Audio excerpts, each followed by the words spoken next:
Pernikahan bukan hanya soal cinta dan komitmen emosional, tetapi juga merupakan persatuan dua kehidupan yang melibatkan aspek praktis, salah satunya adalah keuangan. Banyak orang merasa canggung atau bahkan tabu membicarakan uang sebelum menikah, padahal kenyataannya, konflik keuangan adalah salah satu penyebab utama perceraian di seluruh dunia. Karena itu, penting bagi setiap pasangan yang serius melangkah ke pelaminan untuk memahami bahwa kesepakatan finansial sebelum menikah bukanlah soal ketidakpercayaan, melainkan soal kesiapan menghadapi realita bersama. Di era modern ini, keterbukaan dalam segala hal menjadi kunci utama dalam membangun hubungan yang sehat, termasuk dalam hal keuangan. Sebelum menikah, pasangan seharusnya tidak hanya tahu apa makanan favorit satu sama lain, tetapi juga mengetahui bagaimana kondisi keuangan pasangannya. Apakah mereka memiliki utang? Apakah mereka rutin menabung? Apa saja sumber pendapatan dan bagaimana pola pengeluarannya? Semua pertanyaan ini bukan dimaksudkan untuk menghakimi, melainkan untuk saling memahami. Tanpa pemahaman finansial yang terbuka, hubungan bisa mengalami tekanan ketika menghadapi tantangan ekonomi di masa depan, seperti kehilangan pekerjaan, kebutuhan anak, atau rencana membeli rumah. Kesepakatan finansial bukan berarti pasangan harus selalu sepakat dalam segala hal, tetapi harus ada kesepahaman dan batasan yang jelas. Misalnya, bagaimana membagi pengeluaran rumah tangga, siapa yang bertanggung jawab terhadap tagihan tertentu, dan bagaimana menabung bersama untuk tujuan jangka panjang. Ini akan membantu pasangan menjalani kehidupan pernikahan dengan lebih tenang dan terarah. Tidak ada yang merasa dibebani secara tidak adil, karena semua sudah disepakati sejak awal. Bahkan, dalam beberapa kasus, pasangan juga bisa menyepakati pengaturan khusus jika salah satu pihak memiliki tanggungan keluarga atau utang pribadi yang cukup besar.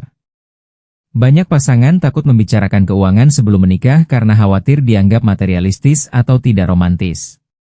Padahal, justru keberanian untuk membahas topik ini menunjukkan kedewasaan dan kesiapan menjalani kehidupan bersama. Cinta saja tidak cukup untuk mengatasi masalah keuangan jika tidak ada kejelasan sejak awal. Bahkan pasangan yang saling mencintai pun bisa terlibat dalam konflik hebat jika merasa dikhianati atau ditipu secara finansial.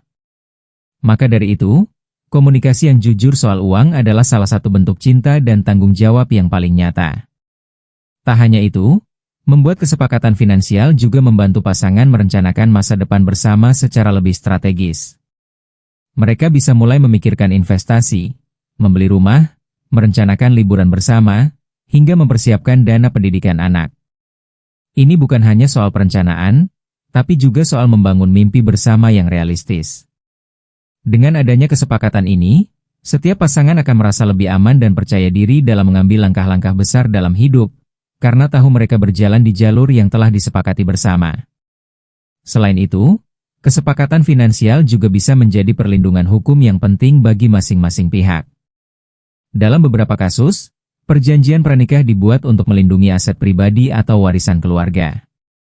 Meski sering dianggap tabu, perjanjian pranikah sebenarnya bisa menjadi alat untuk menjaga keadilan dan menghindari konflik di masa depan jika terjadi hal yang tidak diinginkan seperti perceraian. Penting untuk diingat bahwa ini bukan tentang tidak percaya satu sama lain, tetapi tentang menciptakan sistem yang melindungi keduanya secara seimbang dan transparan. Jadi, sebelum melangkah ke pelaminan dan mengikat janji seumur hidup, ada baiknya duduk bersama dan membahas topik keuangan secara terbuka dan bijak. Anggaplah ini sebagai salah satu bentuk kesiapan menghadapi kehidupan nyata yang penuh dinamika. Cinta yang sejati tidak hanya tumbuh dari perasaan yang dalam, tapi juga dari keberanian untuk bersikap jujur, terbuka, dan bertanggung jawab. Karena pada akhirnya, pernikahan bukan sekadar soal hati, tetapi juga soal logika, strategi, dan kemitraan yang saling menopang dalam segala hal, termasuk urusan keuangan. Dalam setiap hubungan yang sehat, kejujuran selalu menjadi fondasi utama. Hal ini tak terkecuali dalam urusan keuangan, apalagi ketika dua orang memutuskan untuk menikah dan menjalani hidup bersama. Keterbukaan soal kondisi finansial pribadi bukanlah bentuk kelemahan, tapi justru menunjukkan kesiapan dan kedewasaan. Sebelum menikah, penting bagi setiap pasangan untuk saling berbagi informasi soal gaji, pengeluaran rutin, cicilan atau utang, tabungan, hingga aset pribadi.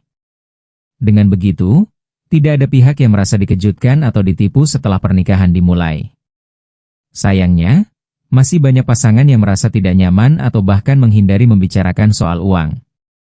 Mungkin karena merasa malu, takut dihakimi, atau khawatir hubungannya terganggu jika kejujuran itu membuka kekurangan finansial masing-masing. Padahal, justru dengan menyimpan rahasia keuangan, masalah yang lebih besar bisa muncul di kemudian hari. Bayangkan jika setelah menikah, baru diketahui bahwa salah satu pihak memiliki utang besar yang tidak pernah diceritakan sebelumnya. Kepercayaan yang sudah dibangun bisa runtuh hanya karena satu hal, kurangnya transparansi. Keterbukaan soal keuangan juga mencakup pengakuan terhadap kebiasaan atau gaya hidup finansial. Apakah seseorang cenderung boros atau hemat? Apakah lebih suka menyimpan uang dalam bentuk tabungan, emas, saham, atau malah lebih sering membelanjakannya untuk hobi? Semua hal ini perlu diketahui sejak awal, agar pasangan dapat saling menyesuaikan dan membuat strategi keuangan yang seimbang. Tidak harus selalu sama dalam prinsip, tapi penting untuk saling tahu dan mencari titik temu yang realistis. Transparansi finansial juga dapat mencegah asumsi-asumsi negatif yang sering terjadi dalam hubungan. Misalnya, jika pasangan tiba-tiba tidak bisa mentraktir atau menunda membeli sesuatu, tanpa keterbukaan, hal ini bisa ditafsirkan macam-macam. Namun jika sejak awal sudah ada pembicaraan jujur soal kondisi keuangan, maka kedua pihak bisa saling memahami dan tidak cepat menghakimi. Keterbukaan membangun empati, dan empati memperkuat ikatan emosional dalam pernikahan. Lebih dari itu, transparansi finansial adalah bentuk penghargaan terhadap pasangan. Ketika seseorang dengan terbuka menunjukkan kondisi keuangannya, itu artinya ia mempercayai pasangannya sepenuhnya. Ini bukan hanya urusan angka di rekening, tapi soal keyakinan bahwa mereka bisa diandalkan dalam suka maupun duka. Dengan saling membuka diri, pasangan akan merasa lebih dekat dan menjadi tim yang solid dalam menghadapi segala tantangan hidup, termasuk yang berkaitan dengan keuangan. Proses membicarakan keuangan juga bisa menjadi momen introspeksi dan evaluasi bersama. Bisa jadi, saat membahas ini, seseorang jadi sadar bahwa ia perlu memperbaiki pengelolaan keuangannya.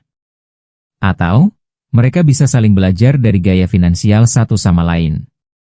Seseorang yang boros mungkin akan terbantu jika pasangannya disiplin menabung. Atau sebaliknya, seseorang yang terlalu hemat bisa belajar menikmati hidup dengan seimbang dari pasangannya yang lebih fleksibel. Semuanya dimulai dari niat terbuka untuk saling tahu dan saling bantu. Maka dari itu, sebelum melangkah lebih jauh ke jenjang pernikahan, duduklah bersama dan bicarakan hal-hal yang sering dianggap sensitif ini dengan kepala dingin dan hati terbuka. Jadikan keterbukaan sebagai kebiasaan sejak awal. Karena ketika pasangan bisa saling jujur soal uang, mereka bukan hanya membangun hubungan yang sehat secara emosional, tapi juga pondasi finansial yang kuat untuk masa depan bersama. Dan ingat, kejujuran yang dibangun dari awal akan jauh lebih mudah dipertahankan dibanding memperbaiki kepercayaan yang sudah retak karena ketidakterbukaan. Setelah pasangan saling terbuka soal kondisi finansial masing-masing, langkah penting berikutnya adalah membahas pembagian tanggung jawab keuangan. Dalam rumah tangga, banyak kebutuhan yang harus dibiayai bersama, mulai dari kebutuhan pokok seperti makanan, listrik, air, hingga cicilan rumah, pendidikan anak, dan tabungan masa depan. Karena itu, kesepakatan mengenai siapa membayar apa sangat penting agar tidak terjadi ketimpangan atau perasaan tidak adil di kemudian hari. Semua ini butuh dibicarakan sejak awal dengan kepala dingin dan tanpa emosi. Pembagian tanggung jawab tidak harus selalu 50-50. Yang terpenting adalah proporsional dan disesuaikan dengan kemampuan masing-masing. Misalnya, jika salah satu pihak berpenghasilan lebih besar, ia mungkin bisa menanggung porsi yang lebih besar pula. Tapi ini tentu harus dibicarakan dan disepakati bersama, bukan dipaksakan sepihak. Dalam hubungan yang sehat, pengorbanan dan kompromi adalah bagian dari kerjasama. Bukan soal siapa yang lebih banyak memberi, tetapi bagaimana saling mendukung dengan adil. Hal ini juga berlaku dalam pembagian peran non-finansial. Misalnya, jika salah satu pasangan memilih untuk tidak bekerja demi mengurus rumah tangga dan anak, maka pasangan lainnya yang bekerja tetap harus menghargai kontribusi tersebut sebagai bagian dari tanggung jawab bersama. Jangan sampai kontribusi yang tidak berbentuk uang dianggap tidak bernilai. Semua bentuk kerja dan pengorbanan, baik dalam bentuk materi maupun waktu dan tenaga, perlu dihargai secara setara sebagai bagian dari keberlangsungan rumah tangga. Penting juga untuk mendiskusikan bagaimana pengeluaran bulanan dikelola. Apakah akan dibuat rekening bersama? Atau masing-masing tetap memiliki rekening pribadi, namun menyisihkan sejumlah dana untuk keperluan rumah tangga? Ada banyak pasangan yang memilih sistem gabungan, dan ada pula yang tetap memisahkan keuangan pribadi, namun tetap bertanggung jawab atas pengeluaran bersama. Tidak ada cara yang benar atau salah, yang penting adalah sistem tersebut disepakati bersama dan berjalan dengan rasa keadilan serta kenyamanan. Selain pembagian pengeluaran rutin, tanggung jawab keuangan juga mencakup pengambilan keputusan dalam pengeluaran besar. Misalnya saat ingin membeli kendaraan, renovasi rumah, atau berlibur ke luar negeri. Apakah keputusan semacam itu harus didiskusikan bersama, atau boleh diputuskan salah satu pihak saja? Jika dari awal sudah ada kesepakatan bahwa keputusan besar harus melalui diskusi, maka tidak akan ada perasaan dirugikan atau diabaikan di kemudian hari. Semua keputusan akan terasa lebih adil dan dihargai karena melalui proses kesepakatan. Komunikasi rutin mengenai kondisi keuangan juga merupakan bagian dari tanggung jawab bersama. Jangan hanya bicara soal uang saat sedang ada masalah. Jadwalkan waktu secara berkala untuk mengevaluasi pengeluaran, merencanakan anggaran, dan membicarakan impian finansial bersama. Hal ini tidak hanya mempererat kerjasama, tapi juga bisa menjadi momen menyenangkan untuk merancang masa depan berdua. Dengan menjadikan keuangan sebagai bahan diskusi yang sehat, pasangan akan semakin kompak dan mampu mengelola dinamika kehidupan rumah tangga dengan lebih bijak. Pada akhirnya, pembagian tanggung jawab keuangan bukan sekadar tentang siapa yang bayar tagihan apa. Ini adalah tentang bagaimana membangun kepercayaan, keadilan, dan kerjasama yang harmonis. Ketika setiap pasangan tahu perannya, menghargai kontribusi satu sama lain, dan bersedia menyesuaikan diri sesuai keadaan, maka pernikahan akan berjalan lebih stabil. Uang memang bukan segalanya, tapi cara kita mengelola dan membaginya mencerminkan seberapa kuat dan sehat fondasi hubungan yang kita bangun bersama. Setelah keterbukaan dan pembagian tanggung jawab keuangan dibangun, langkah berikutnya adalah menyusun perencanaan masa depan finansial bersama. Pernikahan bukan hanya tentang hidup hari ini, tapi juga tentang masa depan, tentang mimpi-mimpi yang ingin diraih berdua.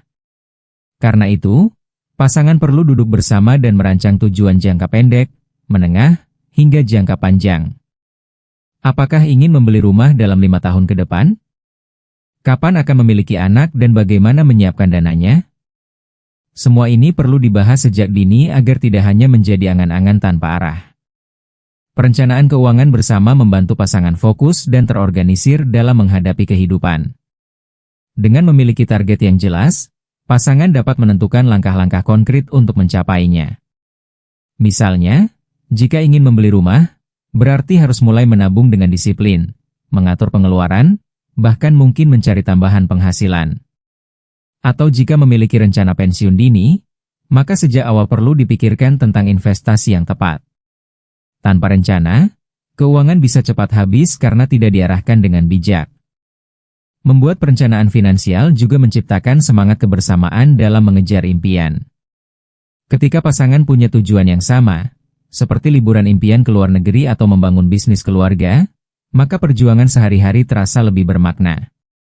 Mereka tidak lagi bekerja hanya untuk diri sendiri, tetapi juga untuk kebahagiaan bersama.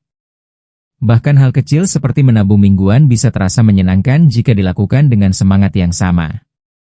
Rencana yang disusun bersama akan mempererat ikatan dan menciptakan semangat tim dalam rumah tangga. Selain soal impian, perencanaan masa depan juga mencakup kesiapan menghadapi risiko dan keadaan darurat. Apakah sudah punya dana darurat jika salah satu pasangan kehilangan pekerjaan? Bagaimana jika terjadi sakit parah, kecelakaan, atau kondisi yang memerlukan biaya besar? Menyiapkan dana darurat dan asuransi kesehatan adalah bagian penting dari rencana keuangan yang bertanggung jawab. Ini menunjukkan bahwa pasangan siap melindungi satu sama lain, bukan hanya dalam suka, tapi juga dalam duka. Penting juga bagi pasangan untuk mulai merancang masa depan anak-anak, meskipun mereka belum hadir. Pendidikan anak bukanlah hal murah, dan jika direncanakan sejak awal, beban keuangan di masa depan bisa dikurangi. Membuka tabungan pendidikan atau investasi jangka panjang adalah langkah strategis. Dengan demikian, saat waktunya tiba, pasangan tidak perlu kebingungan mencari dana dalam waktu singkat. Masa depan anak-anak akan terasa lebih terjamin karena sudah dipersiapkan dengan matang sejak awal pernikahan.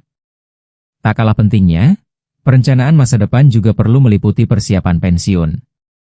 Banyak pasangan muda mengabaikan hal ini karena merasa masih jauh, padahal waktu berjalan sangat cepat. Menabung untuk pensiun sejak usia produktif akan memberikan hasil yang jauh lebih besar dibanding menundanya hingga usia menjelang pensiun. Dengan perencanaan matang, pasangan bisa menikmati masa tua dengan tenang dan mandiri, tanpa harus bergantung pada anak atau keluarga. Menyusun rencana keuangan bukan pekerjaan satu kali, melainkan proses berkelanjutan.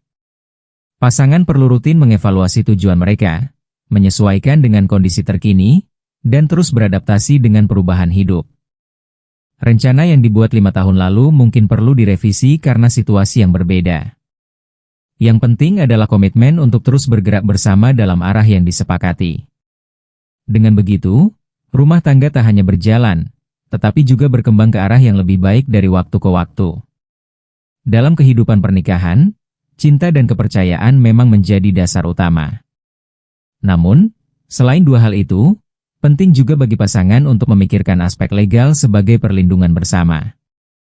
Banyak orang masih menganggap pembicaraan tentang perjanjian pranikah atau pengaturan harta sebagai hal yang tabu, seolah-olah itu menandakan kurangnya cinta atau kepercayaan.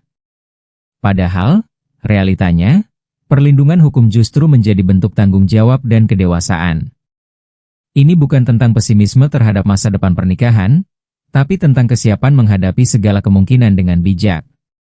Perjanjian pranikah, misalnya, dapat menjadi alat yang sah untuk mengatur kepemilikan harta, pembagian aset, atau perlindungan terhadap utang sebelum pernikahan terjadi.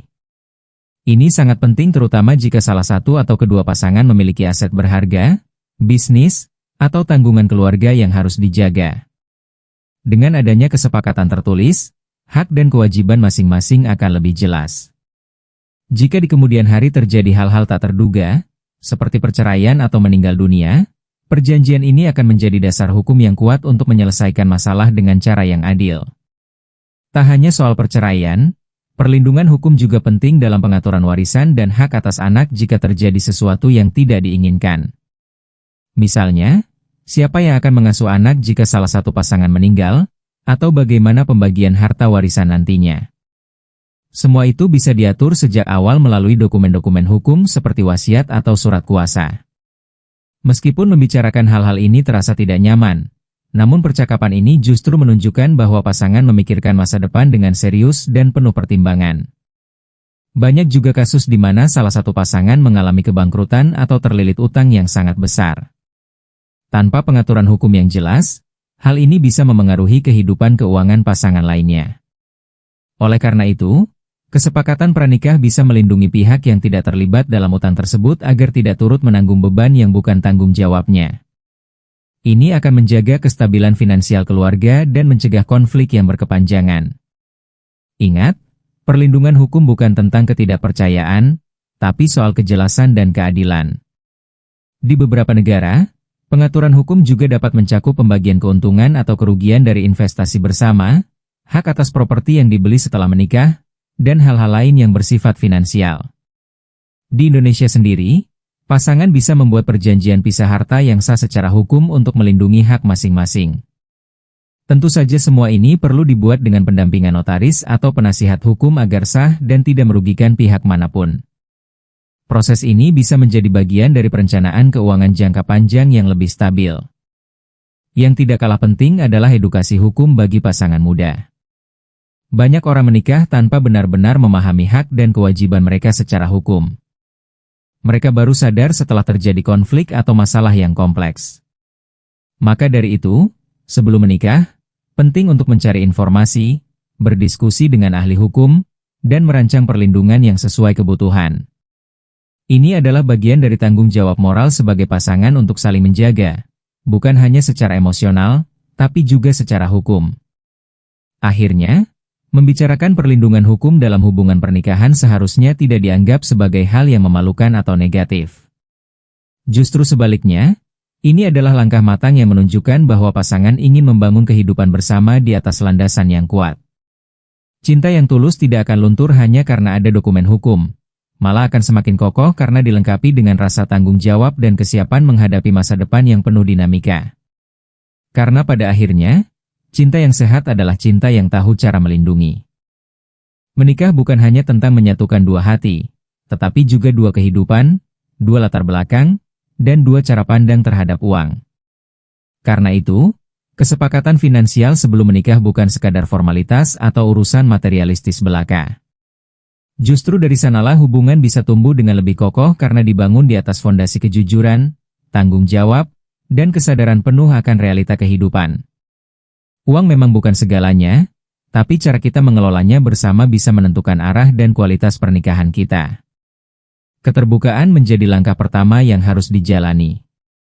Dengan saling jujur soal kondisi keuangan pribadi, pasangan menciptakan ruang saling percaya dan menghindari konflik yang bisa muncul karena rasa curiga atau ketidaktahuan. Disinilah cinta diuji bukan dalam kata-kata manis, tetapi dalam kejujuran yang terkadang pahit namun perlu. Tanpa keterbukaan, kepercayaan akan rapuh dan mudah hancur saat kenyataan mulai terbuka satu demi satu. Kemudian, pembagian tanggung jawab keuangan akan memperjelas peran masing-masing dalam rumah tangga. Ini bukan soal siapa yang lebih hebat mencari uang, tetapi tentang bagaimana saling mendukung dan menghargai kontribusi satu sama lain, baik dalam bentuk materi, waktu, maupun tenaga. Dengan kesepakatan yang adil dan disepakati bersama, pasangan tidak akan merasa terbebani sendirian atau merasa dimanfaatkan, karena segalanya dilakukan atas dasar kesadaran bersama. Perencanaan masa depan finansial pun menjadi elemen penting dalam menciptakan arah yang jelas bagi kehidupan rumah tangga. Dengan menyusun target bersama, mulai dari pembelian rumah, pendidikan anak, hingga masa pensiun, pasangan akan lebih terarah dan termotivasi. Impian yang diperjuangkan bersama terasa lebih bermakna dan memperkuat ikatan emosional. Di tengah perjalanan hidup yang tidak selalu mulus, rencana keuangan akan menjadi kompas yang menjaga arah dan keseimbangan. Tak kalah pentingnya, perlindungan hukum menjadi pelengkap dari kesepakatan finansial yang dewasa. Perjanjian pranikah, pembagian aset, serta pengaturan warisan dan hak-hak hukum lainnya tidak boleh diabaikan. Ini bukan soal ketidakpercayaan, tapi justru bentuk perlindungan satu sama lain dari berbagai kemungkinan yang bisa terjadi. Pasangan yang matang adalah mereka yang siap mencintai, namun juga siap melindungi, baik secara emosional maupun legal. Semua poin yang telah dibahas bukan untuk menakut-nakuti atau membuat pernikahan terasa kaku dan penuh aturan. Justru sebaliknya, kesepakatan finansial sebelum menikah adalah langkah untuk menciptakan ruang aman, jujur, dan sehat dalam hubungan. Cinta tidak cukup hanya dengan perasaan. Ia butuh struktur, arah, dan kesiapan menghadapi realita. Karena hidup berumah tangga bukan hanya tentang merayakan hari bahagia, tapi juga tentang saling menguatkan saat badai datang tanpa diduga. Maka, sebelum mengikat janji suci di pelaminan, sempatkanlah waktu untuk membicarakan hal-hal penting ini. Jangan tunda, jangan anggap tabu. Jadikan kesepakatan finansial sebagai bagian dari bukti bahwa kalian siap membangun masa depan, bukan hanya sebagai pasangan yang saling mencintai, tetapi juga sebagai mitra yang saling mendukung. Karena rumah tangga yang kokoh bukan hanya dibangun dari cinta, tapi juga dari komitmen, tanggung jawab, dan perencanaan yang matang, termasuk dalam hal keuangan.